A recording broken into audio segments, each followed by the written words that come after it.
The final part now of the Time Watch expose of the terrorist network known as Gladio, which draws together the threads of a series of savage yet seemingly pointless murders.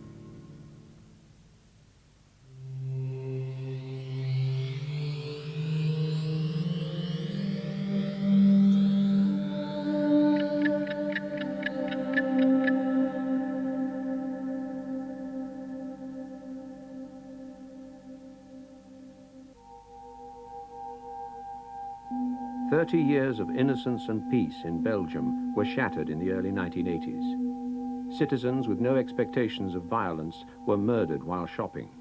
No one knew who, no one knew why. Some suspected that right-wing elements in the secret services had penetrated left-wing groups and had even killed their own police to deflect attention from themselves. The suspicion was never proven, but nor did it ever go away.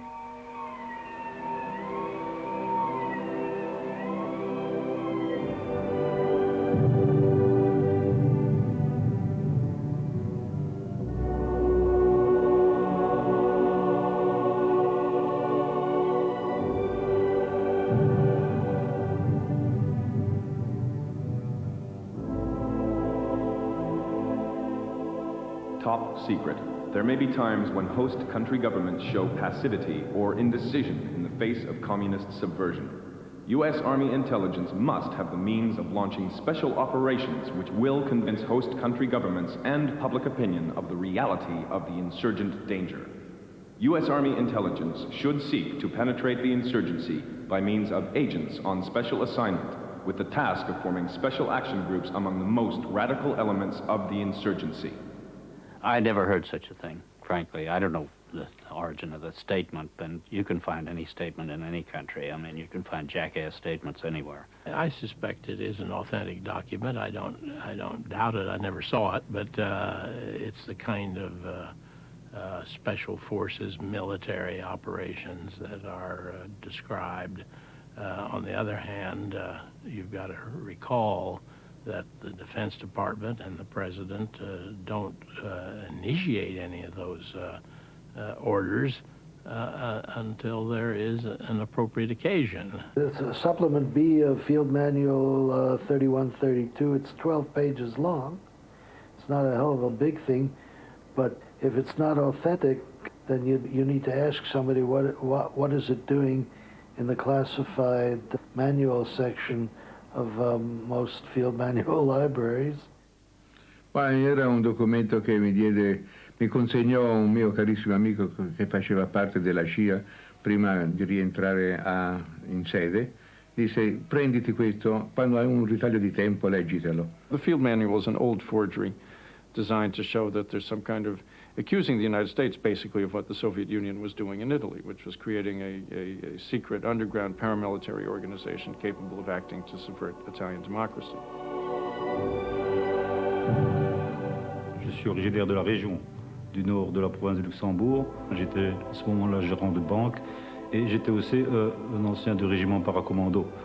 C'est simplement comme ça qu'un jour se sont présentés chez moi des gens qui sont venus me demander de les aider dans des manœuvres un peu spéciales qui allaient se passer dans le nord de la province en coordination avec les forces spéciales américaines. Au départ de la manœuvre, les commandos belges étaient chargés de récupérer les forces spéciales américaines qui étaient parachutées dans la forêt.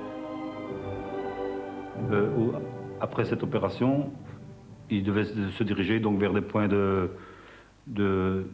coordonnées et vers des attaques bien précises de casernement, de gendarmerie. Et j'avais chez moi le ravitaillement, les munitions, les relais radio, etc., pour coordonner les opérations. Un dimanche matin, nous avons appris dans les journaux, à la radio, qu'il y avait eu une attaque pendant la nuit sur un camp militaire d'une unité de chasseurs ardennais en Ardennes, ici en Belgique. Et je suis allé là-bas comme d'autres journalistes. On avait donc découpé les fils barbelés, on avait attaqué l'armurerie, on avait blessé en tirant le chef de poste et on était parti avec un certain nombre d'armes.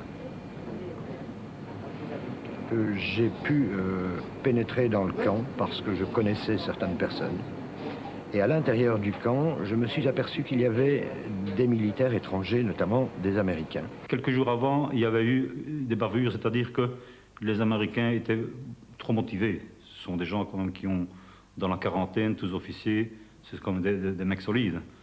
Et ces gens-là ont joué le jeu un peu trop fort. Ils ont attaqué une caserne de gendarmerie dans la région de Neuchâtel. Ils ont même balancé une grenade défensive près de, je crois, près de chez le procureur du roi, à Neuchâtel. Il y a une réaction du pouvoir civil en disant, et là, vos hommes, là, ils s'amusent un peu trop fort, on pousse un peu les choses trop loin. Donc c'est à ce moment-là que l'attaque de la caserne qui était programmée et que nous avions déjà été repérés 2-3 jours avant, a été annulée. Le jour de l'attaque, on nous a prévenu que ça ne se passerait pas, mais les Américains m'ont comme demandé de les conduire derrière la caserne, en stand-by, pour attaquer la caserne. Le lendemain, j'étais parti avec mon épouse ici du côté de Namur, et j'ai entendu à la radio que la caserne avait été attaquée à minuit. L'attaque de la caserne, pour moi, je ne peux pas dire comment ça s'est passé, puisque ce jour-là, à 8 h du soir, moi je suis parti. Je les ai prévenus, moi je ne reste pas pour les opérations. Et pendant des semaines et des mois, l'explication que les enquêteurs civils nous donnaient, c'était qu'il s'agissait probablement d'une attaque menée soit par des bandits de droit commun, soit par des terroristes. Il a fallu attendre plusieurs mois pour qu'un jour, je reçoive un coup de téléphone, et c'est ainsi que je suis allé en France, où j'ai vu Lucien Dissler, qui m'a donné un texte et qui a parlé avec moi longuement pour m'expliquer qu'il jouait un rôle dans une manœuvre secrète qui devait reproduire des opérations de résistance et d'appui à la résistance telles qu'elles avaient été menées à la fin de la guerre en 1944. Le surlendemain, que j'ai reçu un coup de téléphone du commandant de la caserne de Vieille-Salme qui m'avertissait du suivi de l'opération. Il m'a dit, voilà, dites au commando belge que le garçon que nous avons récupéré sur le terrain n'est pas mort, il est gravement blessé et nous l'avons conduit à l'hôpital à Liège. Le samedi du soir de l'attaque de ce camp, son rôle avait été de transporter une équipe de militaires habillés en civil à proximité du camp de Vieille-Salme et que les plans étaient, cette nuit-là, d'attaquer. Les autorités militaires belges et américaines qui ont également été interrogées ont fini, après des mois, par admettre qu'il y avait bien eu une manœuvre, par reconnaître qu'au cours de cette manœuvre, on avait bien organisé certaines attaques. Je me souviens, par exemple, qu'il a été question d'une attaque contre un dépôt de carburant militaire à Bastogne, une autre attaque la nuit contre une gendarmerie, une brigade de gendarmerie à Neuchâtel. Lentement, les militaires ont fini par reconnaître qu'il y avait eu certaines attaques. Mais en ce qui concerne Vieille-Salme, leur dernière version a été de dire que l'attaque de Vieille-Salme était programmée et puis qu'au dernier moment, elle a été déprogrammée et elle n'a pas eu lieu. On a retrouvé, vous savez, quelques-unes des armes volées à Vieille-Salme dans un appartement conspiratif ici à Bruxelles, appartenant aux cellules communistes combattantes. Mais les journalistes et les observateurs ont continué à se poser la question de savoir si c'était vraiment les terroristes qui avaient été à Vieille-Salme ou bien si peut-être on avait pu déposer les armes dans leur appartement pour faire croire que c'était eux. Allô, la nouvelle rédaction? Oui. Bonjour, les cellules communistes combattantes. Oui. Nous pensons que les flics sont venus avant vous, avenue Louise. Alors nous allons vous adresser un nouveau message. Il se trouve 26 avenue Général de Gaulle, en face de l'étang d'Ixelles, dans l'entrée en dessous des boîtes aux lettres. In cases where the infiltration of agents into the insurgent leadership has not been effectively implemented, it may help to utilize ultra-leftist organizations.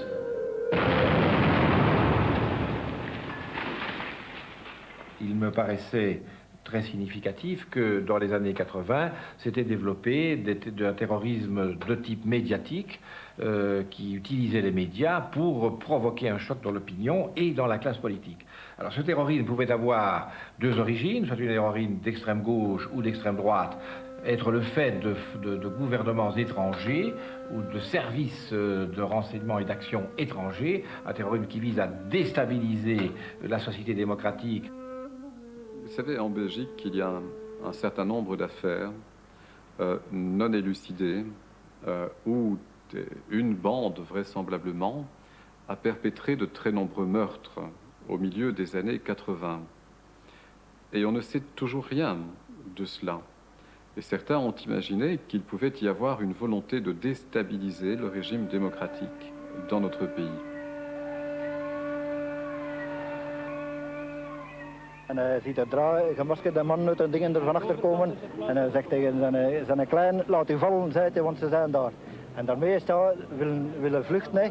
En hebben ze direct op hem geschoten. Hè. 7 of 8 kogels door zijn auto. En hier is schampschot, juist in zijn schetel en hier achter zijn oor. Ik heb één vrouw zien komen gelopen, volledig in haar gezicht bebloed en haar benen en al. En die is dan overgelopen in paniek van haar kind, iets van een kind. Wat dat juist was, weet ik niet, want de politie was hier dan mochten we niet meer binnen of niks.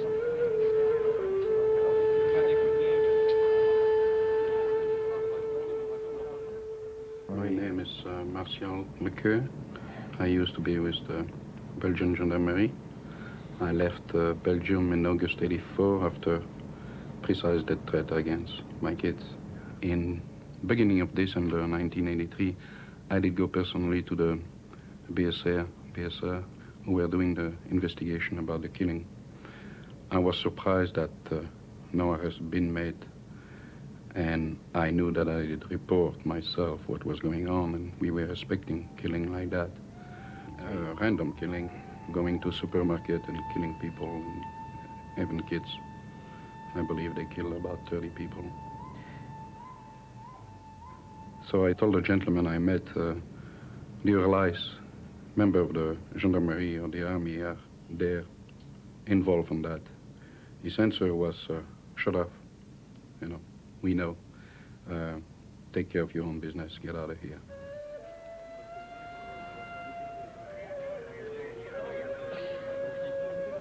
What they were saying, the democracy was going away, the leftists were in power, the socialists and all these things, they wanted more power.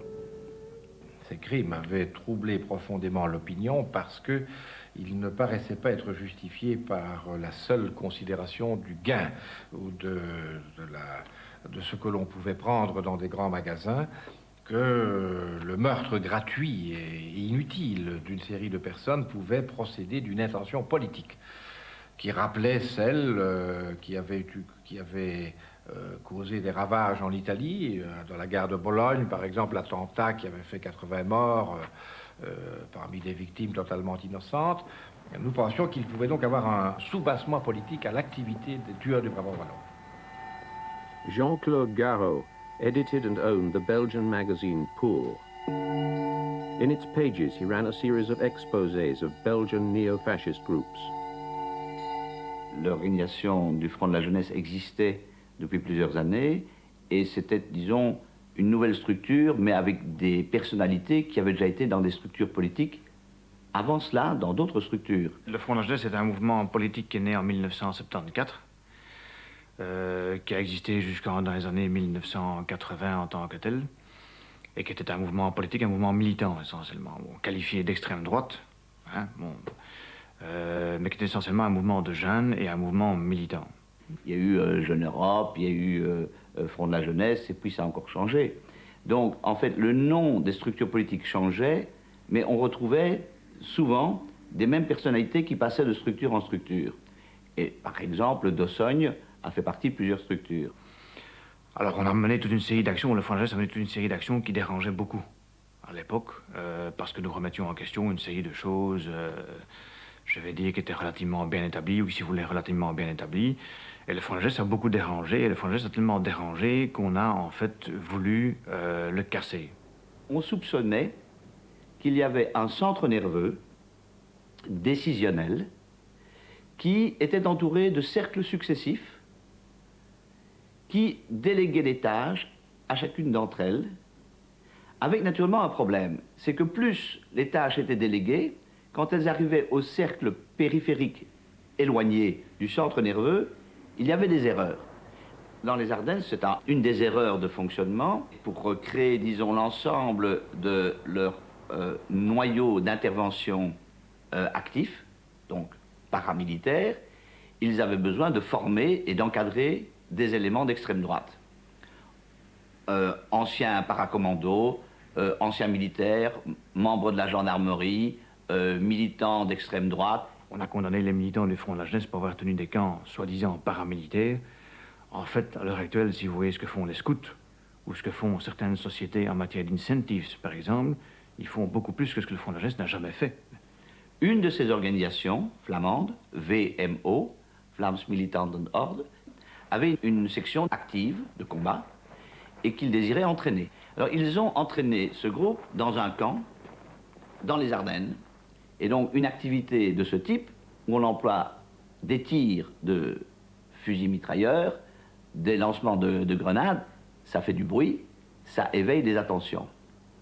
Donc nous avons été informés par quelqu'un que ce camp allait avoir lieu. Nous le savions et nous avons mis les moyens photographiques nécessaires en œuvre pour photographier une partie de l'action. Et puis, nous avons révélé cette action dans un contexte très étudié. Nous avons dit, nous estimons qu'il y a eu un camp d'entraînement militaire du VMO avec tir de fusils mitrailleurs, avec lancement de cocktails Molotov, avec impact de balles dans les Ardennes. Le Front de la Jeunesse n'avait pas de camp militaire en tant que tel. Le Front de la Jeunesse organisait des week-ends qui se déroulaient dans des campings, dans des propriétés privées, mais où on circulait sur la voie publique, etc. Bon, le Front de la Jeunesse était à Marche-les-Dames, comme beaucoup d'autres groupes de jeunes, avec les autorisations des autorités militaires. Donc tout ça se faisait au vu et au su de tout le monde. Des amis de la radio, de la télévision, en connexion avec moi, ont immédiatement été interviewés le général Borir, qui était à l'époque le numéro 1 de la pyramide de la gendarmerie. Le général Borir, c'était le général en chef de toute la gendarmerie. Le général Borir, en interview télévision et radio, a dit « Cela n'a jamais existé. » Le jour même, le juge d'instruction intervenait, mais intervenait où cela? Ici. En perquisitionnant ici, et en faisant une déclaration à la presse en disant « Jean-Claude Garot a créé un faux et usage de faux. Il a fabriqué avec des uniformes, des photos et des armes toute une mascarade. » Le groupe G était en fait une des sections du Front de la Jeunesse qui regroupait les jeunes gendarmes, qui pour des raisons déontologiques liées à l'exercice de leur profession ne voulaient pas être mélangés avec les autres et par conséquent risquaient d'être mêlés à des actions de manifestations, des choses comme ça qu'ils ne peuvent pas faire déontologiquement parlant. Ce qui fait que ces gendarmes, qui étaient peut-être une petite dizaine grand maximum, ces gendarmes avaient demandé d'être regroupés dans une section à part. Mr. Francis Dossogne was the contact, and I've been recruited by another member of the gendarmerie from headquarters to become a member of that group.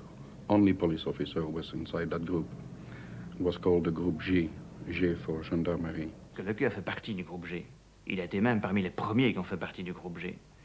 Et il a tellement bien fait partie du groupe G que c'est en fait, bon ça on l'a appris par après, mais que c'est en fait le Q qui informe l'état-major de la gendarmerie à l'époque de l'existence du groupe G. And I did witness there Mr. Mievis, he's the one who did recruit me, giving to Mr. Dossogne confidential file from headquarters. The people they did recruit were people like myself, people from headquarters, people who have access to certain knowledge inside the gendarmerie. So I believe officers in headquarters were involved also.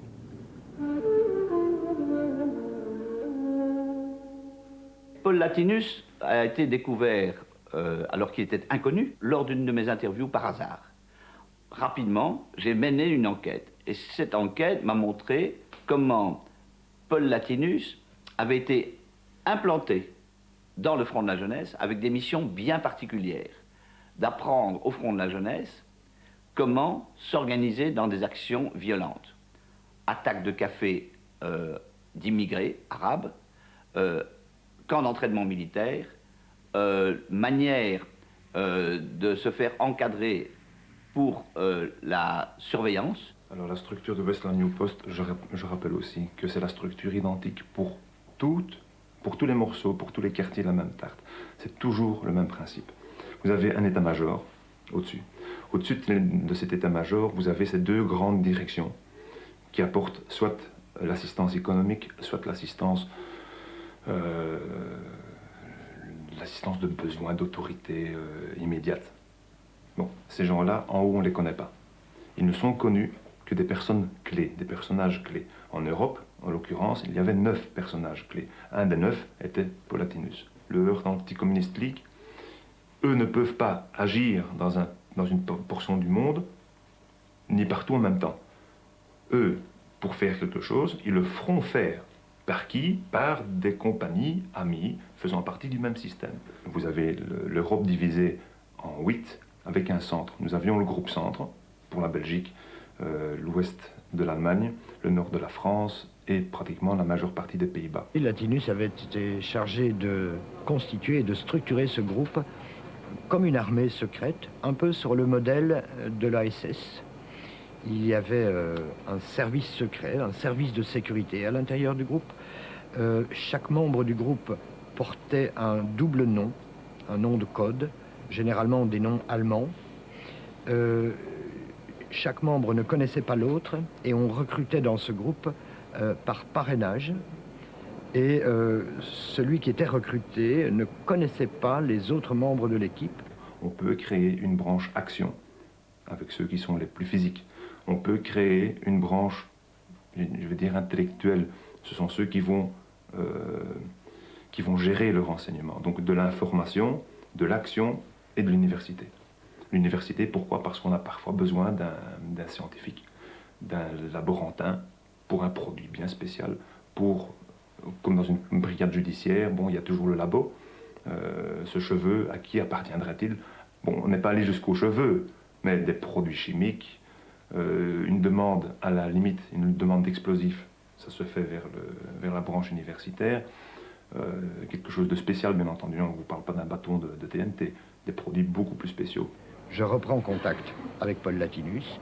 Il me donne rendez-vous dans un restaurant de province et nous nous voyons pendant toute une nuit, au cours de laquelle il me raconte qu'il a été chargé par des autorités, il ne me dit pas lesquelles au début, de constituer depuis plusieurs années en Belgique un groupe secret de résistance pour lutter contre une certaine pénétration soviétique et contre la collaboration de certaines autorités belges avec les soviétiques. Des opérations commanditées, des opérations commandées.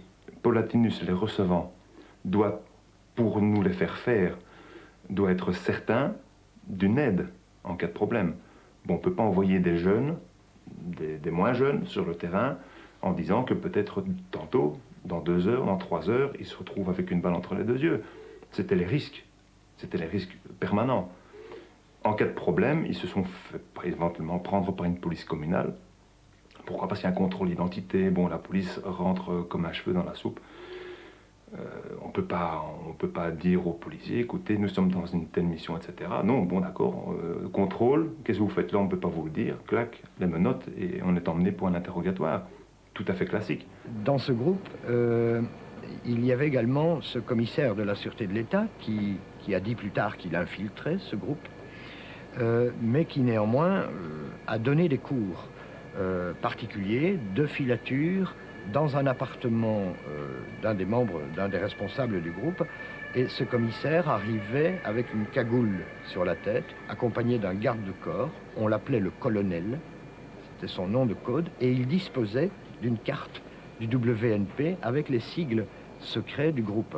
Et parmi les techniciens qu'il a fait venir à des cours, il y avait un membre des services de sécurité du marché commun, nommé entre guillemets Robert, et il y avait un autre membre qui venait donner des cours en cagoule et qui s'est révélé être un commissaire de la Sûreté de l'État, Smets. Et lorsque nous avons posé des questions sur ces cours, nous avons également demandé s'il était exact que le commissaire avait organisé des exercices après les cours.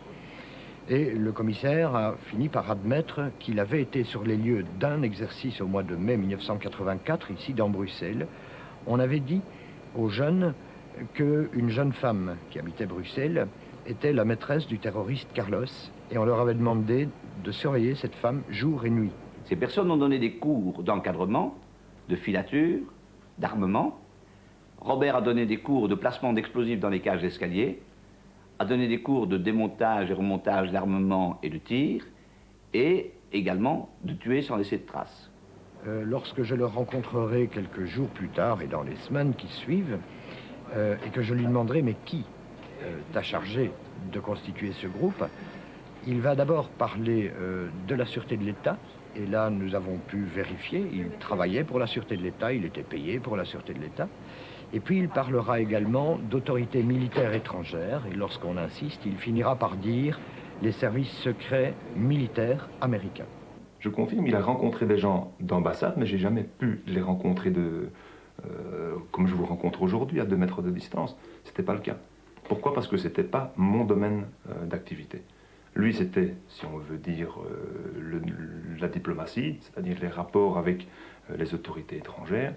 Nous, c'était le rapport tout à fait actif. On est sur le terrain, on sait qu'on est protégé, on sait que l'on a du secours de toutes les autorités possibles par le type de mission qui est engagé.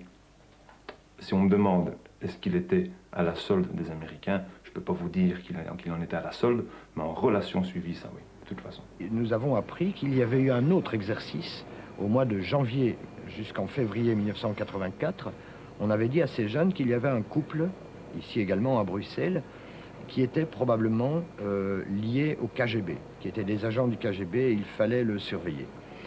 Et lorsque nous avons appris que ces exercices avaient eu lieu, nous nous sommes évidemment souvenus qu'en février 1982, on avait retrouvé ce couple égorgé et abattu de balles dans la tête. On reçoit des plans. Bon, par exemple, on va reprendre, supposons qu'on est en 82, de 82 à 85, il y a des projets. Vous en tant que monsieur Libert, vous ne connaissez rien du pourquoi. Vous ne connaissez rien du comment. Tout ce qu'on vous demande de faire, c'est avec vos effectifs, avec une couverture par la gendarmerie, une couverture par la sûreté ou quelque autre autorité. Vous avez un boulot déterminé à remplir. Question, reprenons les grands magasins. Question de savoir où se trouve-t-il, quels sont les types de fermeture, quel est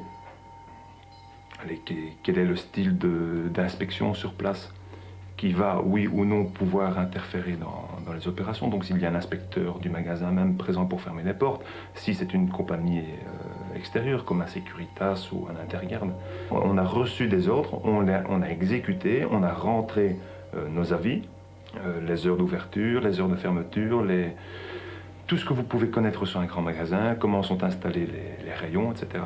Savoir pourquoi et à quoi ça devait servir, c'est une parmi des centaines de missions qu'on vous demande, c'est une des choses que vous rentrez. Maintenant, l'usage qui en fera, ce que l'on en fera plus tard, ça c'est le grand point d'interrogation.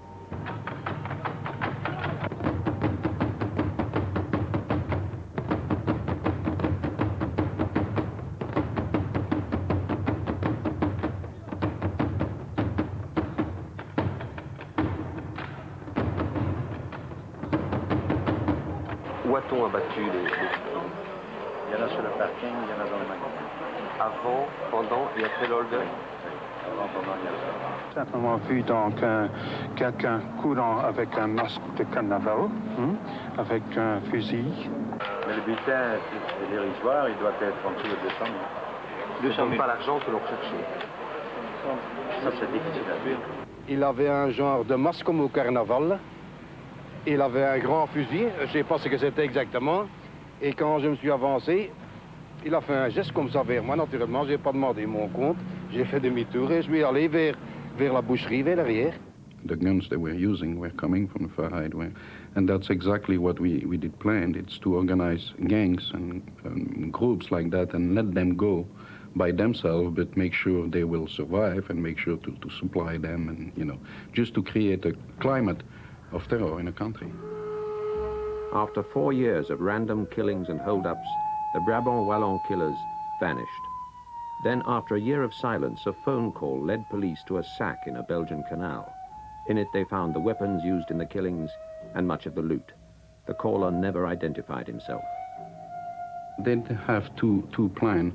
The first one was to organize gangs to do hold-up, hostage, you know, and killing.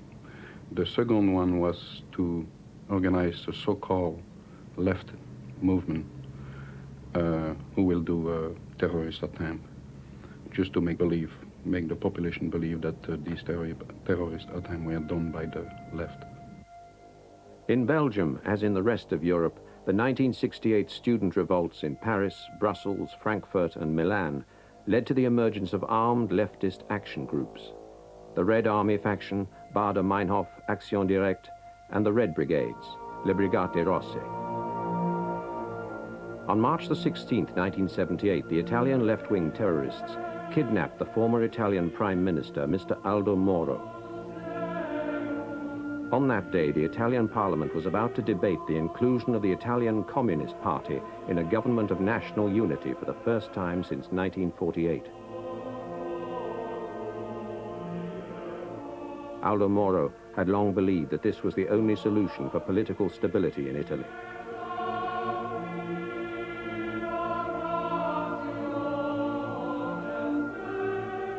Brigata Rosso was penetrated. Baader-Meinhof was penetrated. Action Directe. Various of these left-wing terrorist organizations were penetrated and co-opted.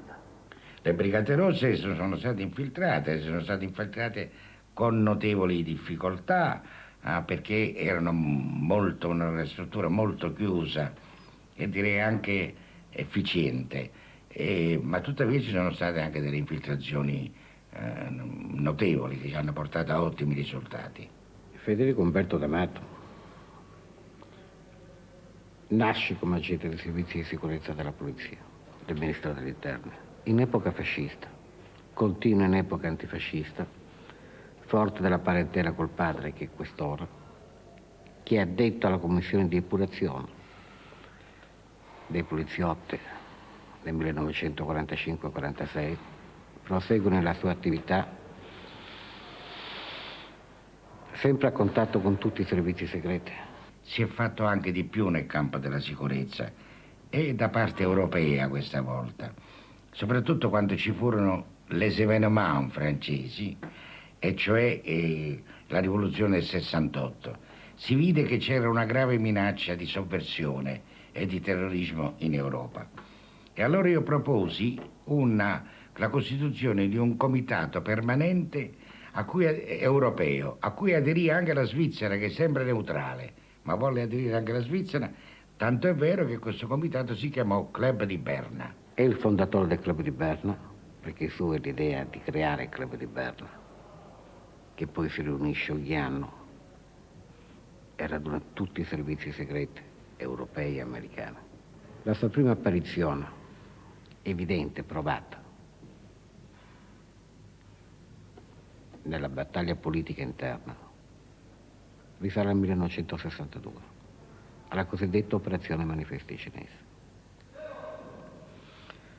In sintesi, si tratta di affidare a un gruppo di estrema destra d'avanguardia nazionale l'incarico di affiggere manifesti inneggianti a Mao.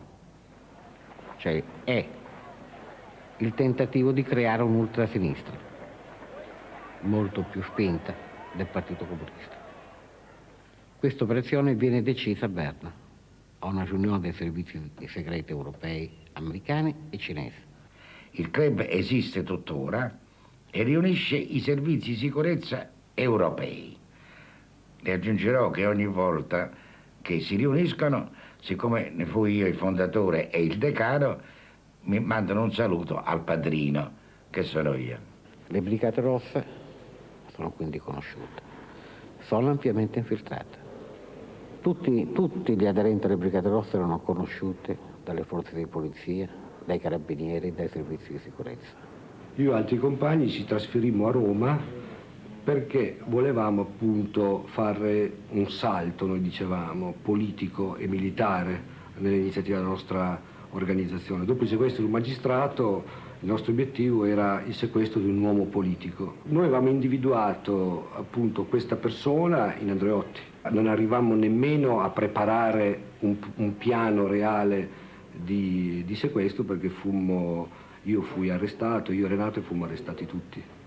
Questo infiltrato al nostro interno, così chi ha detto fratello Mitra, era ormai un anno che aveva contatti con noi, con la nostra organizzazione. Avrebbe avuto l'opportunità di infiltrarsi ancora di più all'interno dell'organizzazione nostra, perché dopo quell'appuntamento che lui aveva con Renato, Renato gli avrebbe fatto la proposta di dirigere la nostra scuola militare. Lui a questo punto avrebbe avuto l'opportunità di conoscere tutti i compagni clandestini dell'organizzazione. E la cosa che può colpire è che proprio quella volta hanno deciso di arrestare le persone. Franceschini and Renato Curcio, the founders of the Red Brigades, were in prison when Aldo Moro was kidnapped. Scores of reports, classified documents coming out of the Rome station which absolutely verified that, that the Red Brigades had been penetrated, that the planning staff of the Red Brigades was taking its orders from Santovita. General Santovita was then head of SISMI, the Italian Secret Service. Valerio Morucci, il brigatista che fu arrestato non molto tempo dopo l'uccisione dell'onorevole Aldo Moro, aveva un'agenda piena di documenti e piena di numeri di telefono e notazioni molto riservate. E tra questi quelli del generale Giovanni Romeo, che era capo dell'ufficio D del SID, cioè l'ufficio più importante, durante il sequestro di Aldo Moro. Vorrei ricordare che è stato proprio il generale Romeo che lo scorso anno in commissioni stragi ha parlato in maniera chiara della presenza di agenti dei servizi segreti all'interno delle brigate russe. Non si sa esattamente se ancora sono stati individuati tutti quelli del comando che ha sparato, perché adesso nel Moro Quater ce ne sono 2 in più di quelli in precedenza. Si è detto che c'è stato anche un ufficiale dei servizi che era in zona. Questo, interrogato dai magistrati, dice che aveva motivi legittimi di lavoro familiari di stare un isolato vicino. La prima volta di Guglielmi se ne è parlato dopo le confessioni, le rivelazioni di Pierluigi Ravasio, che era un carabiniere che nel passato aveva lavorato presso il SISMI.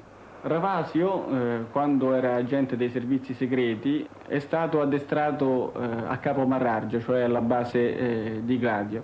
Pierluigi Ravasio ha detto che nell'Università di Roma i servizi segreti avevano un informatore che gli avvertì con anticipo che quella mattina del 16 marzo del 1978 Aldo Moro sarebbe stato rapito. Disse ancora che il colonnello Guglielmi andò in via Fani ma non riuscì a far nulla per evitare il rapimento e comunque aveva assistito al sequestro dell'onorevole Aldo Moro. Ravasio disse anche che Guglielmi era morto. In realtà Guglielmi non era morto ed è stato interrogato dal giudice romano Luigi De Ficchi e ha parzialmente confermato la storia di Ravasio, dicendo che quella mattina lui era nei pressi di via Fani ma non aveva assistito al rapimento. C'è una cosa piuttosto singolare nelle dichiarazioni di Guglielmi per il fatto che lui ha detto di essere andato a casa dell'amico perché lo aveva invitato a pranzo, però questo sarebbe accaduto alle 9 del mattino, che per un invito a pranzo è un pochino presto. Lui era dell'ufficio sicurezza interna e sembra da alcuni documenti usciti recentemente che sia stato uno degli addestratori di Capo Marraggio, che era in passato la base di Gladio. Sia mio marito, quando era ancora vivo, sia altre persone mi hanno detto che con precisione aveva, forse da dopo il 75 in avanti, forse un pochino dopo il 75, ecco, non ne saprei precisare la cosa molto. Gli era stato detto che questo suo tentativo di voler portare tutte le forze politiche a collaborare a livello di governo per il bene del paese era una cosa che non era apprezzata da certi gruppi, da certe persone, da certe correnti, e che quindi si guardasse da seguire questo suo pensiero e da, come dire, da insistere in questo suo progetto politico, perché avrebbe pagato caro questa sua cocciutaggine. La mia reazione, non solo la mia, ma un po' di tutti noi, è stata di grande stupore. Cioè stupore perché, innanzitutto perché per chi era Moro e cosa significava Moro. Cioè io non pensavo mai che i compagni fuori avessero la forza e la capacità di portare a termine un sequestro militarmente così complesso come era quello di Moro, che era il presidente della Democrazia Cristiana in quel momento. Quello che ci aveva colpito e meravigliato, credo tutti quanti, era quella che poi fu chiamata la geometrica potenza delle Brigate Rosse, perché noi ci ricordavamo un'organizzazione così fatta da ragazzotti, da ragazzi anche con poca esperienza militare, che nel giro di pochissimi anni era in grado di compiere, invece era stata capace invece di compiere un'azione militarmente complessa e difficile come il sequestro di Moro con l'uccisione della scorta nel centro di Roma. 49 dei 92 proiettili che furono ritrovati in via Fani erano ricoperti da una particolare vernice a lunga conservazione ed erano senza la data di fabbricazione. La prima perizia parlò di proiettili in uso a forze armate non convenzionali. Pronto? E chi parla?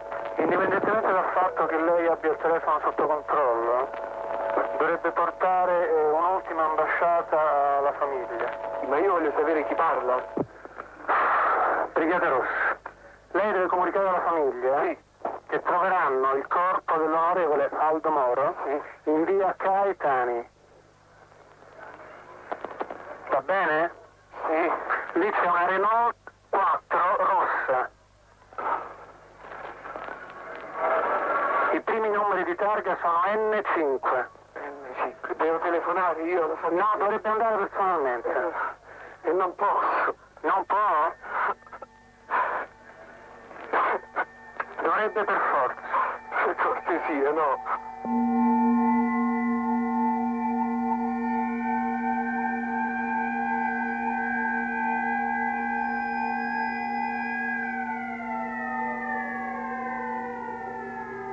I cannot accept the disgraceful and ungrateful decision taken by the Christian Democratic Party.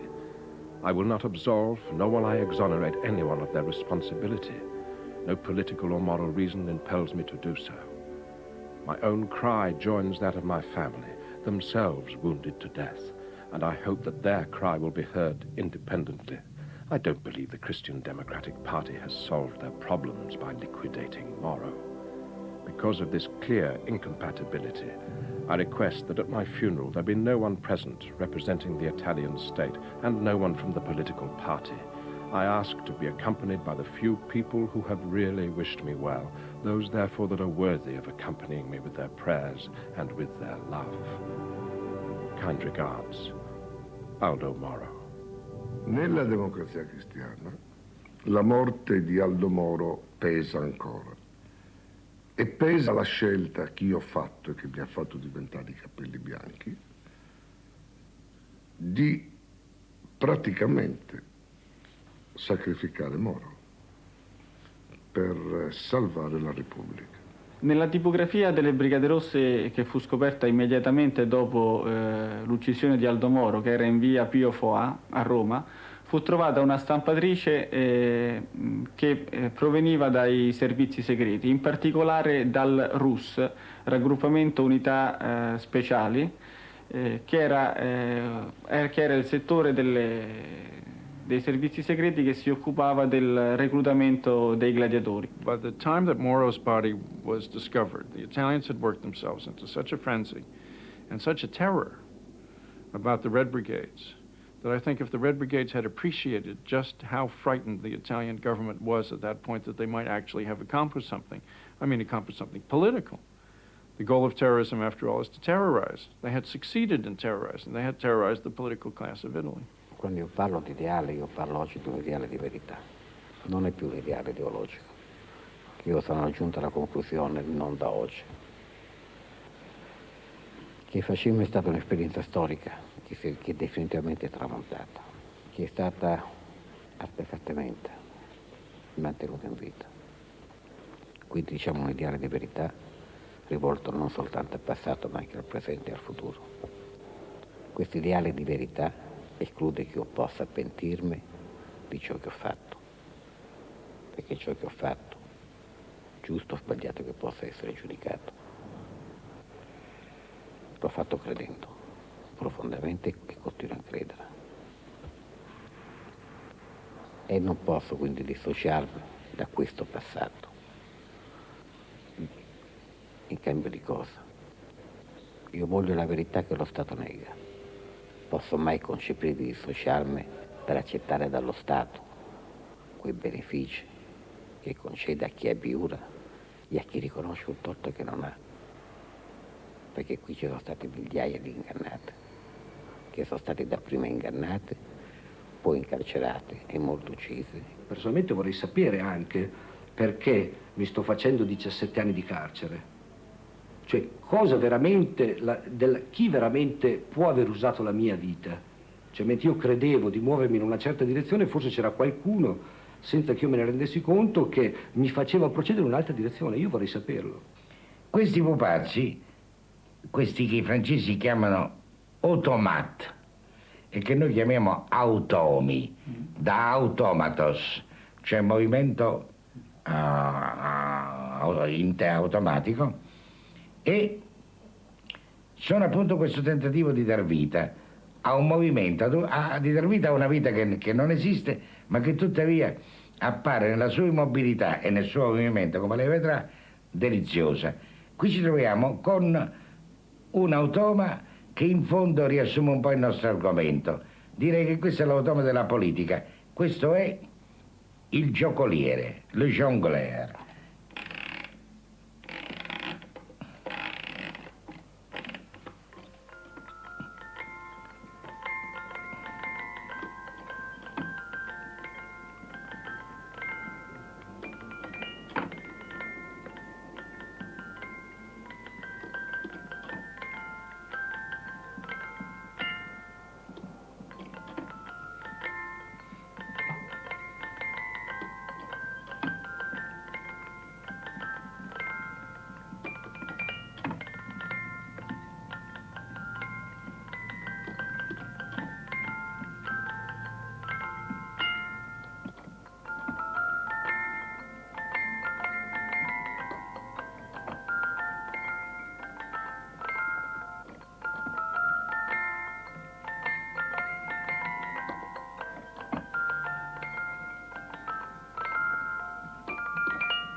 Time Watch returns in the autumn.